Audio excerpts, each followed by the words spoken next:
রাজপথের দুই লড়াকু সৈনিক, ত্যাগ, সমাজসেবা ও এক অনন্য বন্ধুত্বের উপাখ্যান। চট্টগ্রামের ১৩ নং ওয়ার্ডের খুলশী থানার ওয়ারলেস সেগুনবাগান এলাকা। পাহাড় আর সবুজে ঘেরা এই অঞ্চলের পিচ ঢালা রাজপথগুলো আজ এক দীর্ঘ লড়াই, ত্যাগ আর দুই বন্ধুর অবিচ্ছেদ্য সম্পর্কের গল্প বলে। এই গল্পের দুই মূল নায়ক বাংলাদেশ জাতীয়তাবাদী দল বিএনপি এর রাজনীতির দুই পরীক্ষিত কাণ্ডারি আব্দুর রহমান এবং তার পরম বন্ধু ওয়াকিল হোসেন বগা।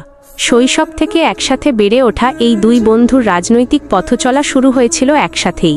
রাজনীতিতে অনেকের অনেক রকম স্বার্থ থাকে, কিন্তু রহমান ভাই ও বগা ভাইয়ের বন্ধুত্বটা সম্পূর্ণ আলাদা, যা প্রতিকূলতার আগুনে পুড়ে আরও খাঁটি হয়েছে।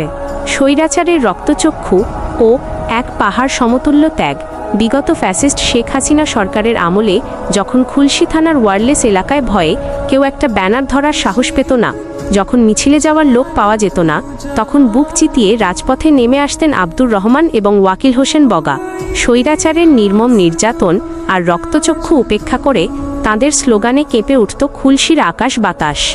আর রাজপথ কাঁপানোর মূল্য এই দুই বন্ধুকে দিতে হয়েছে চড়া দামে।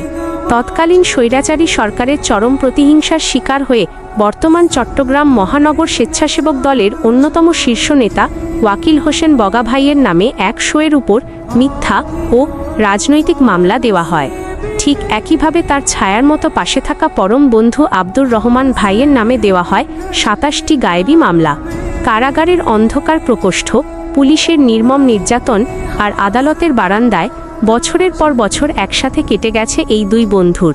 কিন্তু কোনো জেল, জুলুম বা অত্যাচার তাঁদের আদর্শ ও মনোবলকে এক চুলো টলাতে পারেনি।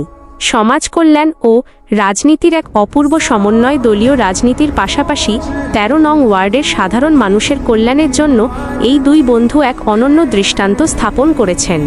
ওয়াকিল হোসেন বগা ভাই নিজ এলাকায় বেশ কিছু সমাজ কল্যাণ কমিটি গড়ে তুলেছেন, যার মাধ্যমে স্থানীয় মানুষের আপদ বিপদে পাশে দাঁড়ানো হয়। আর বগা ভাইয়ের স্বপ্নের এই সমাজ কল্যাণ কমিটিগুলো মাঠে থেকে অত্যন্ত নিপুণভাবে পরিচালনা ও সঞ্চালন করেন তার বিশ্বস্ত বন্ধু আব্দুর রহমান ভাই। আব্দুর রহমান ভাই নিজে অত্যন্ত ভালো মনের মানুষ এবং গরিব দুঃখীর ভরসা। এলাকার মসজিদ, মাদ্রাসা এবং স্কুল কলেজের অসহায় ছাত্রছাত্রীদের পড়াশোনার খরচ থেকে শুরু করে যে কোনো সাহায্য সহযোগিতায় তিনি সবসময় হাত বাড়িয়ে দেন। মানুষের বিপদে নিজের বুক চিতিয়ে দিতে এই সাবেক যুবদল নেতা এক সেকেন্ডও দ্বিধা করেন না। আগামী দিনের নতুন স্বপ্ন ১৩ নং ওয়ার্ড ও খুলশী থানা যুবদল। স্বৈরাচারের পতনের পর এখন সময় এসেছে এই দুই ত্যাগী নেতাকে ওনাদের যোগ্য